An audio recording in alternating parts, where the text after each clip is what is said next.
Latvijas valstī 107 gadi. Un 107 izcils personības, 107 izcili cilvēki caur savu zināšanu, pieredzi, profesionālo skatu punktu. Mums atbild uz jautājumu, ko tev nozīmē Latvijas valsts. Un šodien uz šo jautājumu mums atbild Latvijas finieku padomes priekšsēdētājs Uldis Biķis. Ko jums nozīmē Latvijas valsts? Latvijas valsts man nozīmē pirmkārt cilvēku. Sākot ar ģimeni, kopienu, jeb uzņēmumu, protams, nozara, kurā es strādāju, meža nozara, kas ir pamatā, bet ne tikai.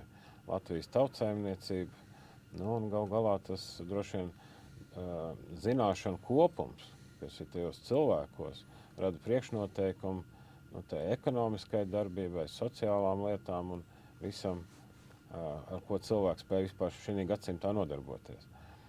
Un neapšaubām Latvija ir tā vieta, kur es esmu dzimis, kur es esmu izpratis tās saknes, no kurienes mana dzimta nāk, manas ģimenes, manas otrās pusītes dzimta, no kurienes nāk, uz ko mēs esam, kā saka, balstījuši savā dzimtā savu, gan zināšanu uzkrāšanu, gan kapitālu uzkrāšanu, lai gan, protams, tas Latvijas liktenis ir bijis gaužām sūrs un grūts. Un godīgi sakot, nav daudz tautas, kuras ir pieredzējuši tik liels postījums, varbūt tās pēdējos višķi vairāk kā 100 gados, ņemot vērā lielos karus, kas ir bijuši Latvijas teritorijā. Bet neskatoties uz to, būt vēl joprojām kā savai valstī, savai nācijai, kas spēj turpināt uzkrāt zināšanas, dzemdēt bērnus, audzināt, skolot, izglītot un nodot nākošām paaudzēm to zināšanu kopumu, tas ir izcili.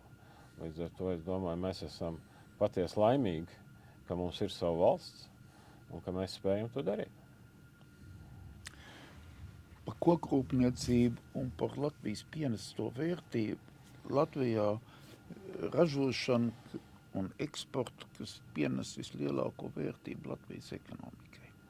Es domāju, ka tā arī ir. Mēs apzināmies vai neapzināmies, bet meža nozara, jeb es pat paplašinātu nozars, kuras izmanto Latvijas galveno resursu auglīgo zemi, noteikti kā naudas kaltuve, tā varētu teikt, ir vislielākā. Tā ir patiesībā gan arī puse no Latvijas eksporta, kas ienāk Latvijā, tad dienas nauda Latvijā. Cik pragmātiski mēs to varam apsaimniekot, cik mēs varam iegūt vērtību pirmajās nozarēs, kas tieši ir uz zemi, lauksaimniecībā, mežsaimniecībā, bet tālāk nemazāk svarīgi, pat vēl grūtāk ir varbūt koncentrēt šos resursus pārstrādes procesos, varbūt lielākos uzņēmumos, bet tas skaistākais droši vien un atkal tas piepildītākais, ko sabiedrība izjūt, atkal ir šie jau tālākie produkti, ko mēs dzīvē pamatā izmantojam, sākot ar pārtiku un, protams, no kokrūpniecība atkal tiek radīti droši vien dizainiski elementi, mājbūves elementi un daudz un dažādas nozares. Piemēram, mūsu gadījumā mēs kā uzņēmums strādājam ar vairāk kā 30 nozarēm, kurā nonāk Latvijas bērs. Es mazliet tomēr gribu, lai mēs palielinamies, ko mēs ražojam, ko mēs virzam un tam līdzīgi. Bērs ir unikāls koks, jo bērs nav ne cietais lapu koks, tātad ne mīkstais lapu koks, kaut kas pa vidu. Un fizikāli-mehāniskās īpašības, ja tās pastiprina kā kompozītu materiālu, mūsu gadījumā saplāksni, mēs principā varam iegūt materiālu, kas ir līdzvērtīgs ļoti daudziem metāla produktiem. Un līdz ar to tā mūsu vieta vai niša ir būt kaut kur blakus ļoti sarežģītos produktos, kur principā tiek novērtēts atsevišķi fizikāli-mehāniskās īpašības, vai stiprība, vai liece, vai noturība, un koks noteikti ar to konkurē. Tas no vienas puses. No otras puses, koks ir mīksts, viegli apstrādājams, un tas nozīmē, energoietilpība ir mazāka nekā varbūt citiem būvmateriāliem vai citiem materiāliem. Un tā ir, laikam, nākotnes priekšrocība, jo, principā, mūsu izpratnē enerģētika ir tieši tā, kas dara pāri, ja enerģiju mēs iegūstam tiešā veidā no dabas resursu kaut ko sadedzinot. Kamēr mums nav viena tehnoloģiski radīta enerģija, tikmēr droši vien koka saražošana gala produktos ir mazāk energoietilpīga nekā citos. Un tas ir it kā labi, un tas tiek vien vairāk novērtēts pasaulē. Un līdz ar to droši vien tā mūsu, pat teiksim tā, 21. gadsimts, kā mēs viņu saucam par koksnes renesanses laikmetu, ka mēs par jaunu, ar jaunām tehnoloģijām, ar jaunām zināšanām spēsim piedāvāt tam viens sarežģītāks, komplicētāks kompozītu materiāls, kur pamatelements ir koksne. Jums arī parasti vienmēr paprasa, kur pie Latvijas meži, teiksim, būs biezāk, kuplāk, ilgāk atradīsies, vairāk aizsargāsim, vairāk cirtīsim un tam līdzīgi. Domājums ir tā, ka kā jau uzņēmēju darbībā resursu, teiksim, mobilizācija, izmantošana paliks arvien precīzāk, un droši vien, kad Latvijā ir un būs teritorijas, kas būs ar pamatmērķi ekonomiku.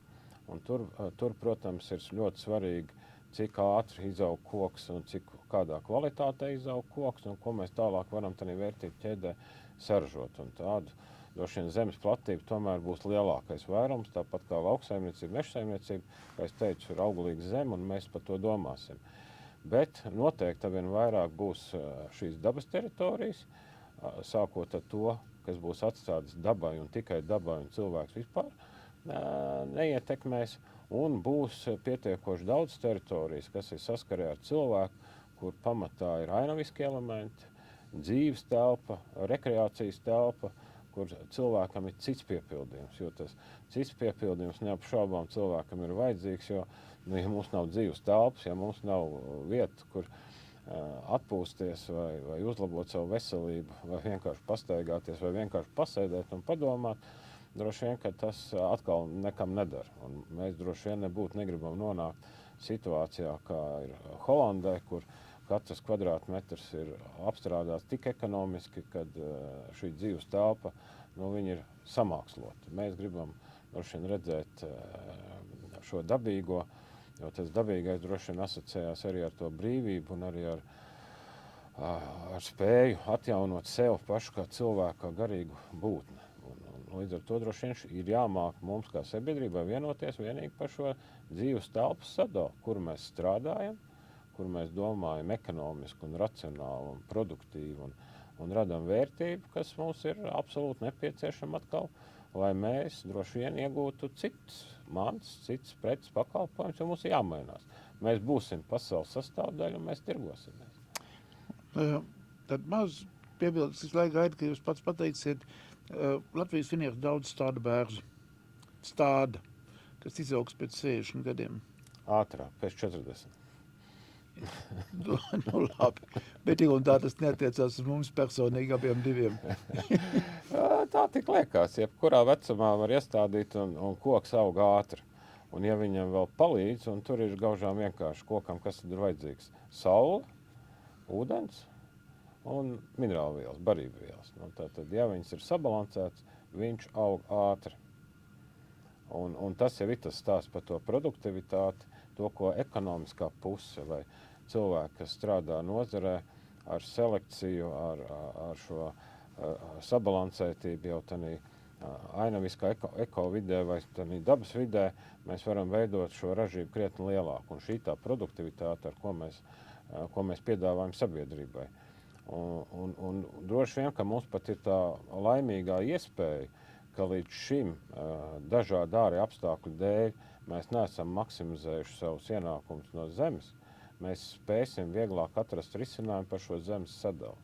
Jo, ja mēs būtu tā kā Holandē, tad droši vien būtu ļoti grūti iedomāties, ka mēs 30% atdodam atpakaļ dabai un upurējam ekonomiku.